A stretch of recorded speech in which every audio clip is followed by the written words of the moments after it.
You've made the jump to the electric vehicle. What does demand look like for this first car? Very pleasing. First of all, good morning, Matt. Really good. I mean, we call it's a prophecy fulfilled.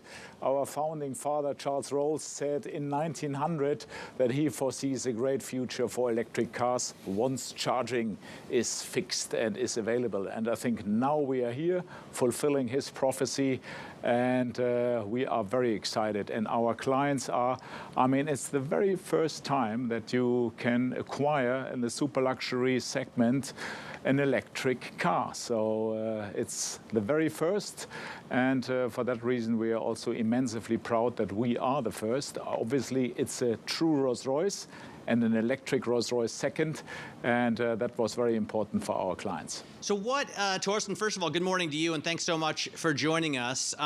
The car looks spectacular. I don't think anyone would have expected anything else. What about the performance, the magic carpet ride that Rolls-Royce is so famous for? And until now, we've come to rely on the V12, 6.5-liter V12 for that. Now we're going to rely on a big 1,500-pound battery? I mean, first of all, Matt, it is a true Rolls-Royce that is promised, and we would never bring anything into the market that doesn't carry a magic carpet ride, waftability. Everything you know from a Rolls-Royce is embedded also in Spectre, that's for sure. And it is even a remarkable way to drive it because it's even more silent. No slight roar from the 12-cylinder. It's a very silent propulsion, fits perfect to the mark, and for that reason, I think a brilliant Rolls-Royce, rest assured. And all the qualities you are used from a Rolls-Royce are embedded into it. So, and it's a, I mean, it's a huge car. It's built on a Phantom-like chassis, and even heavier than a Cullinan is, I think, 6,500 pounds, right? The Cullinan's about 6,000. Are you going to put batteries in the Cullinan next? What's next for Rolls-Royce in terms of electrification? Yeah, I mean, I can't talk today about, let's say, obviously all the next steps, but one Just promise is clear. By end of 2030, Matt, we will be fully electrified. So every future Rolls-Royce we're going to bring into the market, every new one is a fully electrified Rolls-Royce. So we are ceasing building combustion engine cars or the beginning of 2030.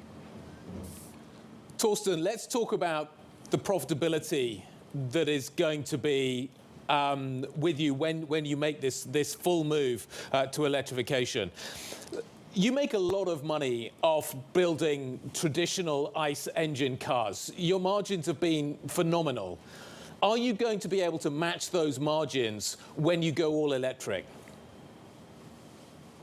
Matt, yes, definitely, because that was always on my mind.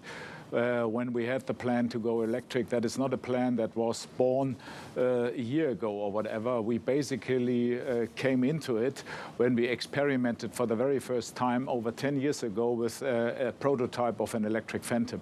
And the client feedback was always fabulous. It fits to the brand, great.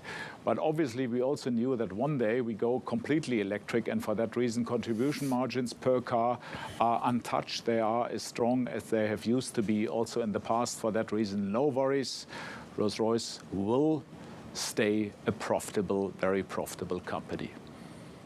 Are you going to rely on the BMW new class platform to maintain those margins, Torsten, though?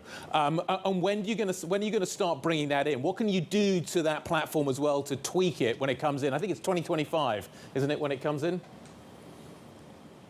It's 2025, and the BMW brings the Neue Klasse, new class in. That's 100% right. And obviously, that is always, and it happened also in the past, in a very successful way.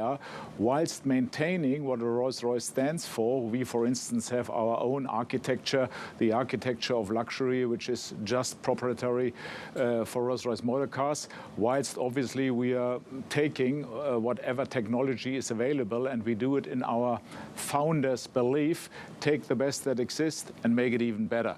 So obviously, of course, we would be, allow me to say that, mad not to use the technology we get from the BMW Group. We adjust it and we make it Rolls-Royce technology at the end. For instance, battery cells, software that is very much also helped by the BMW Group, and we modify it. So there are synergies which are really very, very helpful if it is purchasing or whatever.